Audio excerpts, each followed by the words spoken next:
순종은 비싼 값을 치르는 것이다. 두 번째 시간입니다. 오늘은 요한복음 19장 17절에서 30절 말씀으로 하나님을 경험으로 알기 원해요. 순종은 나 자신과 나의 주변 사람들에게 비싼 값을 치르게 합니다. 하나님의 뜻과 나의 뜻이 다른 경우들 여러분 한번 생각해 보세요. 근데요, 본의 아니게 생각보다 상당히 많습니다. 하나님의 뜻과 나의 뜻이 다른 경우가 굉장히 많아요. 그럴 때마다 하나님의 말씀으로 조정되어야지만이 참 순종이 있다라는 것은 너무 잘 알아요. 하지만 가장 힘든 게 바로 나의 주변에 있는 사람들에게 내가 어떤 비싼 값을 치러야 된다는 의미가 왔을 때는 쉽지 않다는 거죠. 즉, 내 마음, 내 생각이 아닌 하나님의 마음과 하나님의 그 생각대로 따른다는 것에 대해서 갈등이 온다는 거죠. 차라리 갈등을 하면 감사한 일입니다.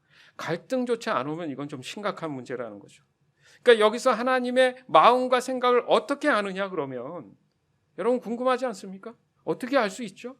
좀 더 쉽게 얘기하면 하나님 말씀을 듣고 또 쓰기도 하고 보기도 하고 기도도 하고 예배를 할 때 예전과 다르게 뭔가 내 마음에 와닿는 다른 생각들이 있다. 이렇게 출발을 해요, 항상. 즉 마음에 담거나 생각조차 어떻게 해보지 않았던 어떤 것들에 대해서 부담감이 오거나 아니면은 반복적으로 자꾸 생각이 나요. 일을 하든가 공부하든가 보면 창문을 갑자기 보든가 보면 불현듯 뭔가 자꾸 생각나는 반복되는 모습들이 있다라는 거죠. 좀 쉽게 설명을 하는 거예요.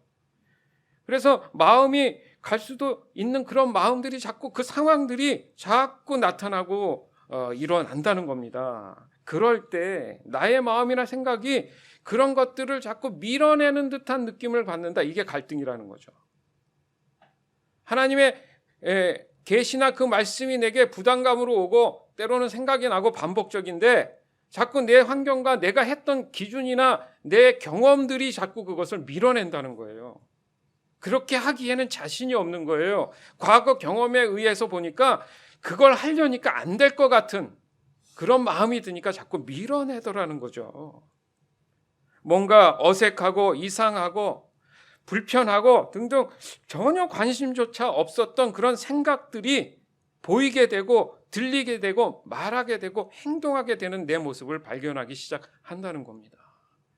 그런 경험들이요, 조금이라도 여러분도 있었어요. 없을 리가 없어요. 그걸 내가 애써 외면하려고 했기는 했겠죠.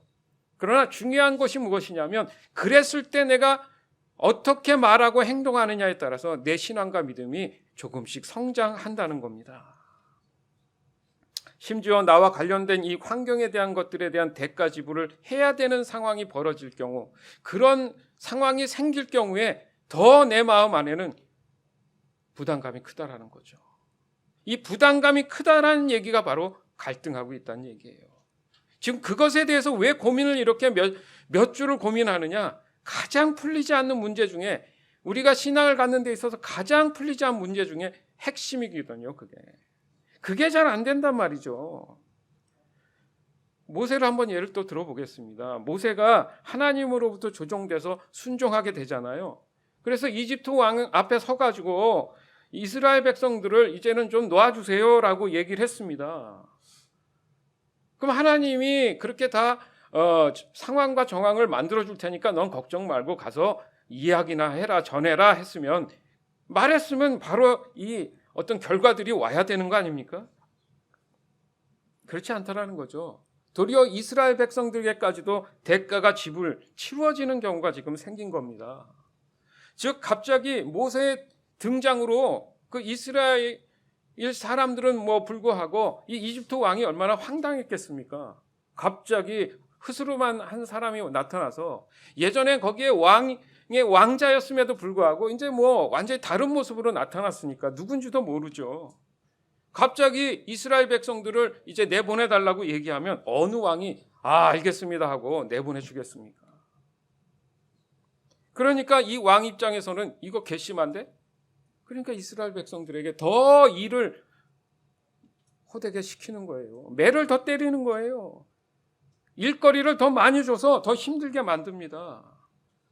순종을 하려니까 이런 비싼 값이 치러지는 그런 상황들이 벌어진 거예요. 모세가 한 건 뭡니까? 하나님의 뜻에 그냥 순종한 것이 이 결과란 말이에요. 너무 말이 안 되잖아요. 여러분의 삶에 한번 접목해 보세요. 예, 주님 오늘부터 순종하겠습니다 해서 했더니 도리어 더 어려움이 온다 이랬을 때 뭐야 이거? 그 순간을 넘기지 못하니까 하나님 주시는 그 복된 은혜가 무엇인지 깨닫기도 전에 내가 넘어져 버린다는 거죠. 지쳐버린다는 거죠. 정말 이렇게 이해할 수 없는 상황들이 과연 나는 어떻게 하나님 앞에 극복하며 살아갈 수 있을까? 바울의 경우도 마찬가지 아닙니까? 데살로니가라는 지역이 있어요. 거기에 이방인들에게 복음을 전하는 그런 일들로 하나님 앞에 순종했습니다. 그때 이제 만났던 사람이 야손이라는 사람이에요. 야손이라는 사람이 복음을 듣고 바울과 함께 했다는 이유로 비싼 값을 치르는 장면이 나와요. 사도행전 17장 1절에서 9절. 바울 일행은 암비볼리와 아볼로니아를 거쳐서 데살로니가에 이르렀다. 거기에는 유대 사람의 회당이 있었다. 바울은 자기 관례대로 회당으로 그들을 찾아가서 새 안식일에 걸쳐 성경을 가지고 그들과 토론하였다.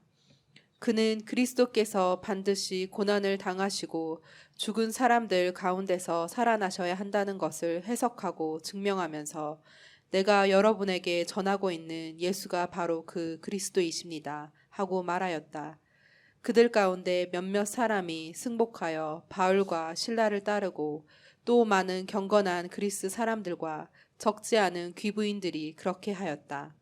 그러나 유대 사람들은 시기하여 거리에 불량배들을 끌어모아다가 패거리를 지어서 시내의 소유를 일으키고 야손의 집을 습격하였다. 그리고 바울 일행을 끌어다가 군중 앞에 세우려고 찾았다. 그러나 그들을 찾지 못하고 야손과 신도 몇 사람을 시청 관원들에게 끌고 가서 큰 소리로 외쳤다. 세상을 소란하게 한 그 사람들이 여기에도 나타났습니다. 그런데 야손이 그들을 영접하였습니다. 그 사람들은 모두 예수라는 또 다른 왕이 있다고 말하면서 황제의 명령을 거슬러 행동을 합니다. 군중과 시청 관원들이 이 말을 듣고 소동하였다. 그러나 시청 관원들은 야손과 그 밖의 사람들에게서 보석금을 받고 놓아주었다. 네, 사실 시청 관원들은 저 사람들이 하는 짓이 유치하죠. 그 자기네들 생각에는 그냥 보석금 좀 받아가지고 내보낼 생각, 뭐 자기네들은 그런 생각을 했죠. 그렇지 않습니까? 그렇지만 그 야손이나 믿는 사람 입장에서는 이것은 어떻게 보면 대가지불이에요. 뭐 때문에? 예수 그리스도를 전한다는 이유로, 바울과 함께 있다라는 이유로, 그렇죠? 그러니까 바울은 복음을 전하는 일에 지금 순종했잖아요. 그리고 그 복음을 들은 사람들 중에는 하나님께로 조정받은 사람들이 지금 있다고 표현했잖아요. 그 순간 바울과 함께 동역하는 사람들이 됐어요. 그러니까 그들의 인생이 조정받은 거죠. 뭘로요? 복음을 전하기 위한 그 순종으로 동참하게 된 거죠. 그 중에 야손이라는 사람이 있다라는 거죠. 결국 이 바울과 관련됐다는 이유로 반역죄로 사실 고소당한 겁니다. 그리고 보석금을 지불해서 석방하게 되죠. 이게 웬 손해입니까? 예수를 전한다는 이유 하나 때문에 이게 웬 손해예요? 재정적인 것도 그렇고, 그 주변에서 살 수 있겠어요? 다 부정적인 눈으로 보고 불편할 거 아닙니까?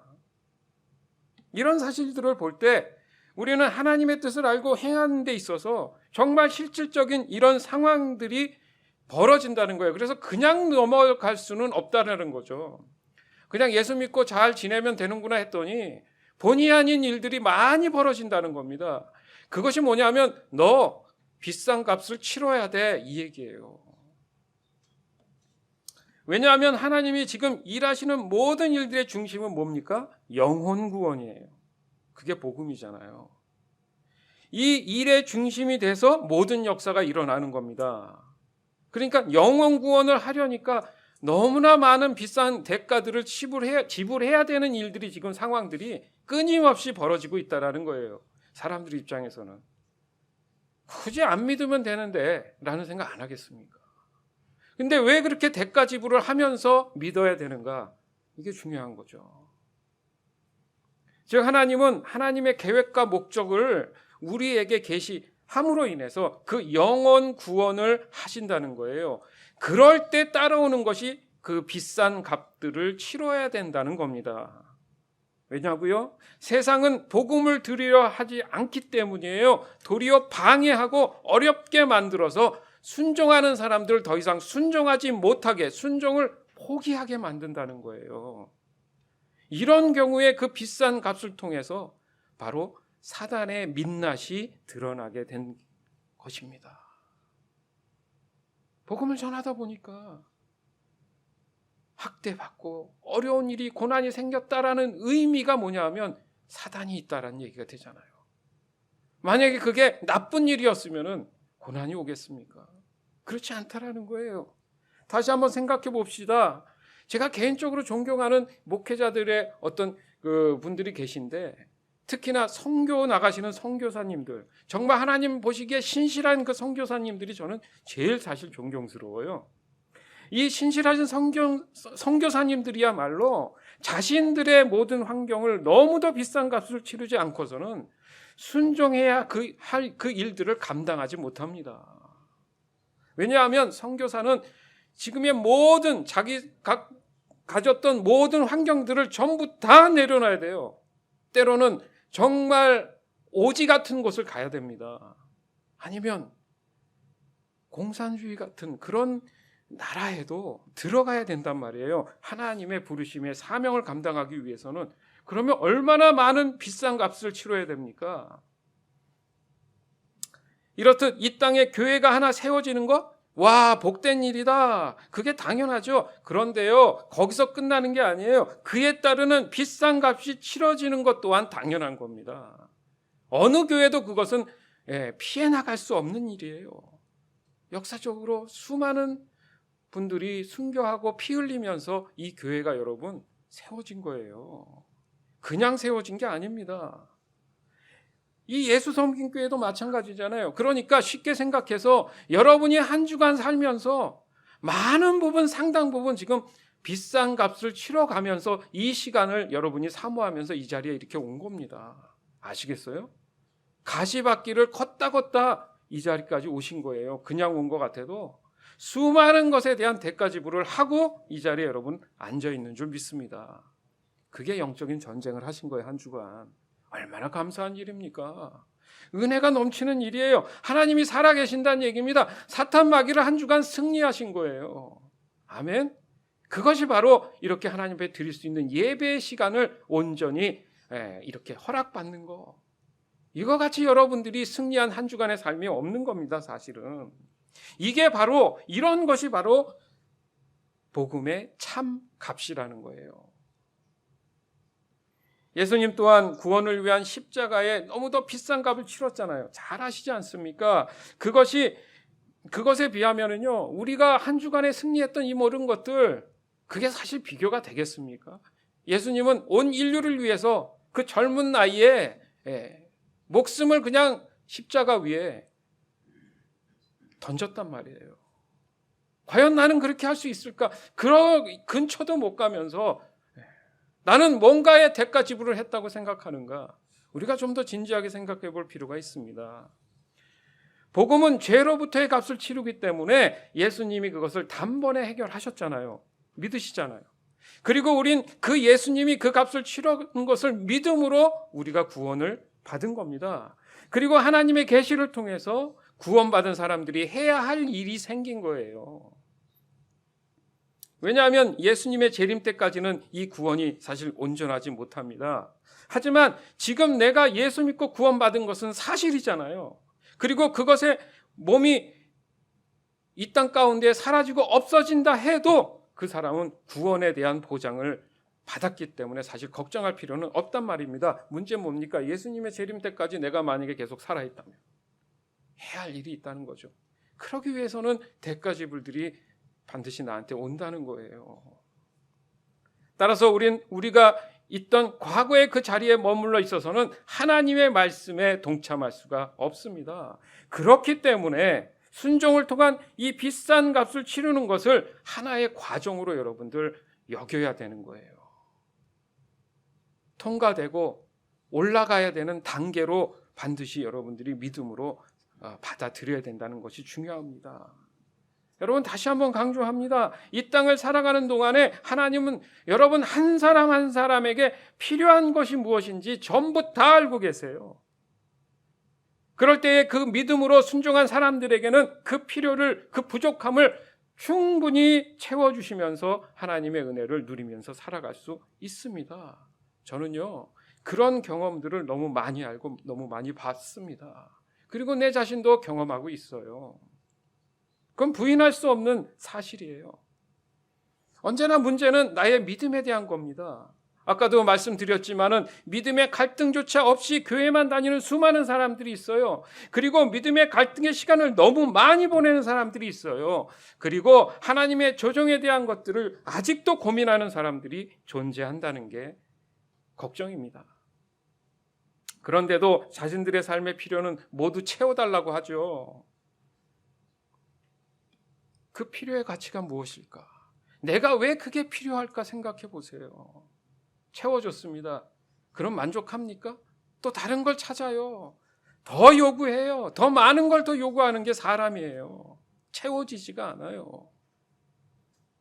이 이기적인 신앙은 하나님을 하나님으로 보지 않는다는 거죠. 자신들의 필요만을 채우는 그런 존재로서의 하나님을 그들은 생각한다는 겁니다. 그러면서 그런 사람들은 하나님이 자신을 도와주지 않는다고 때로는 실망해요. 이게 사람의 이기심이에요. 본인은 하나님 앞에 대가 지불을 하지 않으면서 얻으려는 거는 열심히 얻으려고 하고 안 그러면 낙심하고 우린 정말 하나님에 대해서 너무나 아는 게 없는 것 같습니다. 그것이 늘 가슴이 아프고 속상해야 되는 거예요. 하나님 죄송해요. 하나님을 더 알아야 되는데 제가 바쁘다는 이유로 하나님 앞에 하나님이 누구십니까? 묻은 적이 없습니다. 이런 마음을 가져야 된다는 거예요. 이런 마음을. 오늘 본문 말씀을 나누면서 여러분 육신의 예수님이 비싼 값을 치르고 계시는 그 모습들을 반드시 기억하길 바랍니다. 누구 때문에? 나 때문에 지금 그러시는 거예요. 영원한 하나님 나라에 영생한 삶을 주시기 위한 나 때문에 이런 말씀을 우리에게 주신다는 겁니다. 요한복음 19장 17절에서 22절. 예수께서 십자가를 지시고 해골이라 하는 데로 가셨다. 그곳은 히브리 말로 골고다라고 하였다. 거기서 그들은 예수를 십자가에 못 박았다. 그리고 다른 두 사람도 예수와 함께 십자가에 달아서 예수를 가운데로 하고 좌우에 세웠다. 빌라도는 또한 명패도 써서 십자가에 붙였다.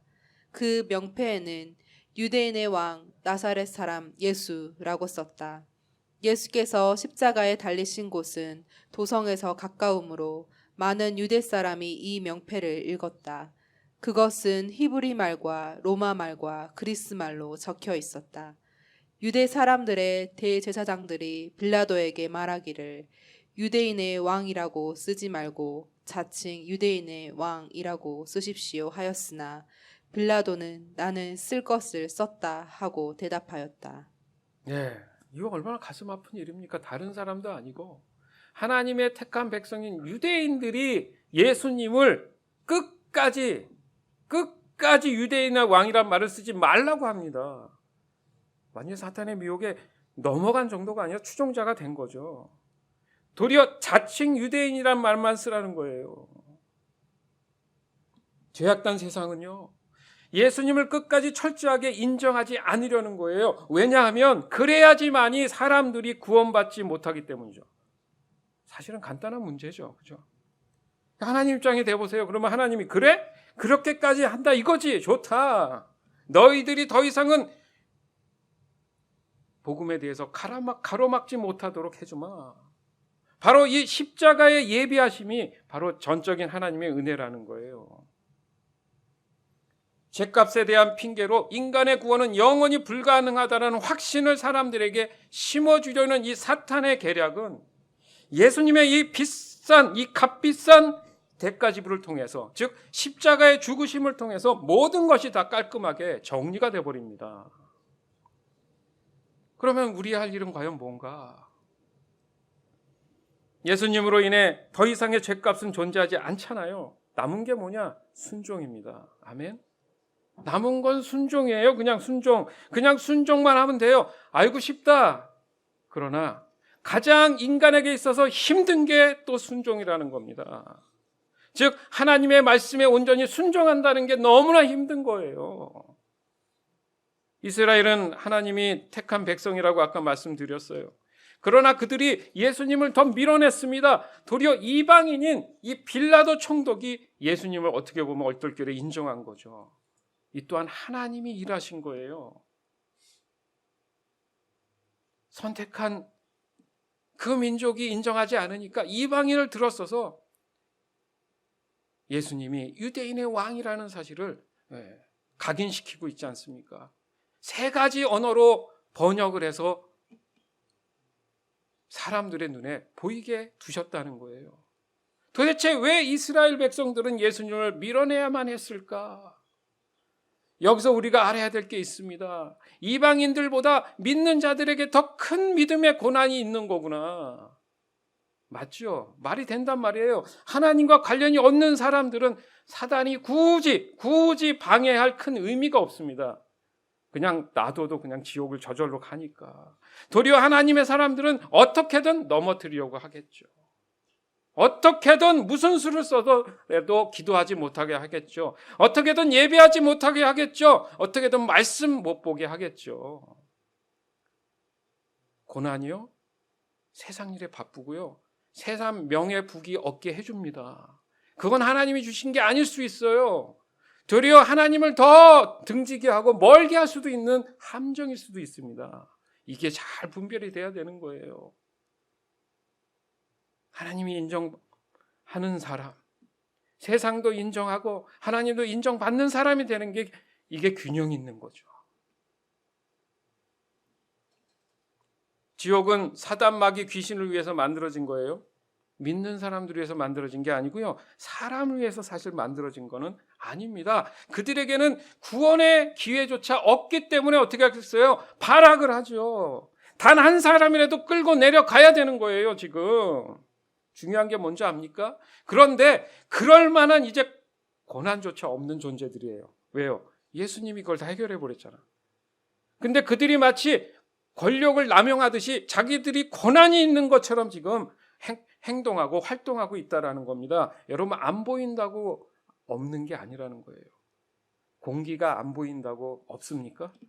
공기 없이 우리가 어떻게 살아요? 존재하잖아요. 영적인 것이 그런 겁니다.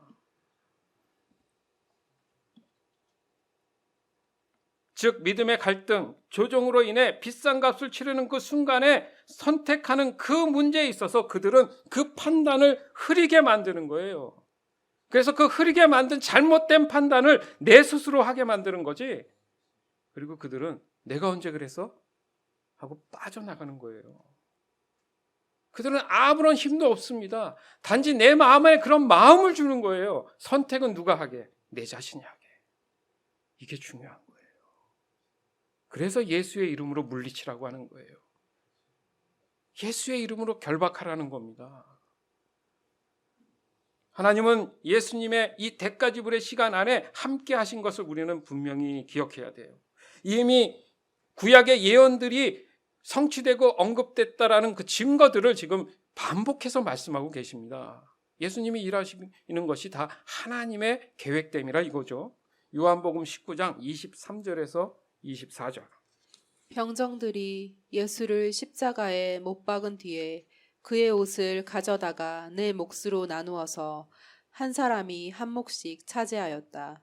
그리고 속옷은 이임새 없이 위에서 아래까지 통째로 짠 것이므로 그들은 서로 말하기를 이것은 찢지 말고 누가 차지할지 제비를 뽑자 하였다. 이는 그들이 나의 겉옷을 서로 나누어 가지고 나의 속옷을 놓고서는 제비를 뽑았다 하는 성경 말씀이 이루어지게 하려는 것이었다. 그러므로 병정들이 이런 일을 하였다. 생각해 보세요, 여러분. 구약의 말씀이 성취되기 위해서 예수님이 십자가에서 야, 구약의 말씀에 이런 게 있는데 이게 성취하기 위해서 병정들 당신들이 해야 할 일이 있어. 그러니까 그 제비 뽑기도 해야 되고 이랬겠냐고요. 그 상황이 벌어지고 나서 보니까 구약의 말씀이 있었단 말이죠. 그 오래전에 있던 말씀이 있었다는 얘기예요. 하나님의 구원의 영적인 이 사역들이 사람들을 통해서 세대와 시대를 통해서 끊임없이 일하고 계신 것을 알 수 있습니다. 그런데 그 구약의 예언대로 이루어지기 위한 예수님이 자기 자신의 그 비싼 값을 치르는 그 내용 안에 예수님의 주위에 있는 사람들에게도 비싼 값을 치러야 된다는 것 또한 포함되어 있다는 사실이죠. 오셔가지고 예수님이 어느 날 구름 타고 이렇게 오셔가지고 갑자기 산에서 내려와가지고 내가 예수고 구원자다 해가지고 혼자서 알아서 하시면 되는데, 그렇죠? 육신의 마리아를 통해서 나시기도 하고 제자들을 부르시기도 하고 이런 우리의 상황과 환경 속에 들어오셔서 실제적인 값을 치르는 의미, 대가 지불을 지금 보여주고 계신 겁니다. 예수님을 낳은 육신의 어머니가 마리아잖아요. 그래도 어떻습니까? 자식을 낳았다는 의미 있잖아요. 10달을 채워서 낳았어요. 주연자매가 이제 알 거 아닙니까? 이게 쉽지 않은 거예요. 그러나 어때요? 아이가 태어나는 것은 얼마나 사랑스럽고 귀한 일이에요. 그렇기 때문에 그 기쁨으로 그 고통을 이겨내지 않습니까? 그렇게 낳은 아들이에요. 근데 십자가에 오르는 그를 봅니다. 손에 못이 박히는 모습을 봅니다, 여러분. 얼마나 소리를 지르며 찢어지게 아팠겠어요, 여러분. 누구 때문에? 나 때문에. 올라가야 되기 때문에 육신의 어머니였던 마리아도 눈물을 흘리면서 가슴을 찢지만 그 길을 가야 되기 때문에 그냥 바라보는 그 심정이었다는 거 아니에요. 얼마나 그 심정이 이루 말할 수 없이 힘들었겠습니까? 가슴이 찢어졌겠습니까? 즉 예수님의 순종이 그의 어머니 마음 또한 못을 박는 일이 생기지 않았을까, 이렇게 얘기할 수도 있잖아요. 아울러 예수님의 이 순종은 그것을 바라보는 형제들이나 제자들에게까지도 그 마음의 두려움과 아픔을 심어주는 결과가 왔잖아요. 즉 예수님이 하나님의 뜻을 행하는 동안 다른 많은 사람들에게도 비싼 이 값을 치러줘야지만이 되었다라는 얘기입니다. 요한복음 19장 25절에서 30절. 그런데 예수의 십자가 곁에는 예수의 어머니와 이모와 글로바의 아내 마리아와 막달라 사람 마리아가 서 있었다. 예수께서는 자기 어머니와 그 곁에 서 있는 사랑하는 제자를 보시고 어머니에게 어머니, 이 사람이 어머니의 아들입니다 하고 말씀하시고 그 다음에 제자에게는 자, 이분이 내 어머니시다 하고 말씀하셨다. 그때부터 그 제자는 그를 자기 집으로 모셨다. 그 뒤에 예수께서는 모든 일이 이루어졌음을 아시고 성경 말씀을 이루시려고 목마르다 하고 말씀하셨다. 거기에 신 포도주가 가득 담긴 그릇이 있었는데 사람들이 해면을 그 신 포도주에 듬뿍 적셔서 우슬초 대에다가 꿰어 예수의 입에 갖다 대었다. 예수께서 신 포도주를 받으시고서 다 이루었다 하고 말씀하신 뒤에 머리를 떨어뜨리시고 숨을 거두셨다. 아멘. 그 와중에 여러분 십자가는 상상도 못할 일이잖아요. 역사적으로 봤을 때 그 십자가의 어떤 그 처형의 사건 이후로 그 형틀이 그 이후로 있었는지 모르겠어요. 거의 역사적으로는 언급하지 않아요. 하나님도 더 이상 그 십자가에 대한 처형이 보기 싫으셨는지 여러분 상상은 할 수 있잖아요. 못 3개로 버틸 수 있습니까, 사람이? 큰 대못으로 사람이 그 무게를 견딘다고 생각해 보세요. 그 아픈 와중에 예수님은 정신이 있었겠습니까? 피와 물이 온몸에 수분이 다 쏟아져 나오는데 그 예수님이 그 와중에도 어머니인 이 육신의 어머니인 마리아와 그 제자들의 마음을 읽으셨어요. 그 정신없는 가운데. 제가 어린 시절에 그 살던 집이 천장이 좀 낮아요. 그래서 그게 있잖아요. 그 조명이 이렇게 보면 꽃 모양 이렇게 조명이 있단 말이에요. 근데 그 끝이 날카롭습니다. 그러니까 일어나면서 소파에 일어나면서 기지개를 쫙 펴는 순간 이게 여기가 닿을 거 아니에요. 나도 모르게 여기가 이렇게 그 날에 베인 거예요. 지금도 흉터가 있어요, 여기에. 근데 뭘 본 줄 아십니까? 그냥 살짝 벤 게 아니라 이러고 딱 봤더니 아픈 거는 둘째치고 여기서 피가 분수처럼 이렇게 올라오는 게 보이는 거 아세요? 여러분? 근데 이거 왜 이래? 왜 이래 해요. 그런데 왜 이래 하면서 어지러워져요. 왜요? 피가 빠져나가니까. 정신이 없어요, 정신이. 아, 이렇게 하늘이 도는구나, 노래지면서. 그래서 얼른 병원에 가서 여기 꼬맸죠. 무슨 얘기하고 싶습니까? 예수님이 그 와중에 뭔 생각을 했겠습니까? 하늘도 노래지고 정신이 없는데도 불구하고 예수님이 그러면 어머니 이렇게 침착하게 얘기를 했겠어요? 여러분 생각해 보십시오. 그 십자가상에서 어렵게 얘기를 한 거 아닙니까? 예수께서 자기 어머니와 그 곁에 서 있는 사랑하는 제자를 보시고 십자가에서 보신 거예요. 어머니에게 예수님이 어머니, 이 사람들이 어머니의 아들입니다. 너무 가슴 아파하지 마세요. 너무 가슴 아파하지 마세요. 저들을 위해서 제가 이 일을 해야 됩니다. 그 다음에 제자들에게 얘기해요. 자, 이분이 너희 어머니다. 그들은 그 어머니를 값으로 받았어야 되는 거예요. 그때부터 그 제자들이 자기의 집으로 모셨더라. 십자가 위에서 예수님은 끝까지 사랑하는 사람들을 챙기는 그 모습을 보여주십니다. 그래서 예수님이 사랑이신 거예요. 여러분 그럴 수 있어요? 나 살려달라고 그러지 말라고 시키는 대로 다 하겠습니다. 안 할 것 같습니까? 예수님은 그런 택가지불을 했어요. 그러고 나서 예수님이 하나님의 뜻에 온전히 순종함을 고백합니다. 신포도주를 입에 댔다. 이것도 다 구약에 있는 말씀이에요. 다 이루었다. 이것이 바로 참 순종의 결과라는 겁니다. 우린 거기까지 순종할 줄 알아야 되는 거예요. 사랑하는 여러분, 때론 여러분의 개개인에게 하나님이 비싼 값에 어떤 믿음의 모험으로 부릴 수도 있다라는 생각을 항상 하시기 바랍니다. 즉 하나님이 값비싼 이 헌신으로 내 자신을 부르실 때 나는 어떻게 반응해야 될지에 대한 생각을 분명히 하고 살아야 돼요. 그리고 여러분 꼭 기억하십시오. 나의 순종이 내 주위 사람들에게 값비싼 대가를 치르게 할 수 있다는 사실을. 그러나 나의 순종으로 인해 하나님이 나의 주변과 내 가족을 반드시 돌보아 주신다는 믿음 또한 여러분들 반드시 기억하세요. 짧지만 오늘 나누었던 이 말씀 한 주간도 묵상하시길 바랍니다. 그래서 하나님이 오늘 이 말씀 하신 대로 오늘이 되던 내일이 되던 모레가 되던 어떤 날이든 간에 하나님이 내게 말씀하실 때 제가 여기 있습니다. 말씀만 하세요라고 순종하는 그 믿음을 보여주는 저와 여러분이 되기를 주 예수 그리스도의 이름으로 간절히 축원합니다. 아멘.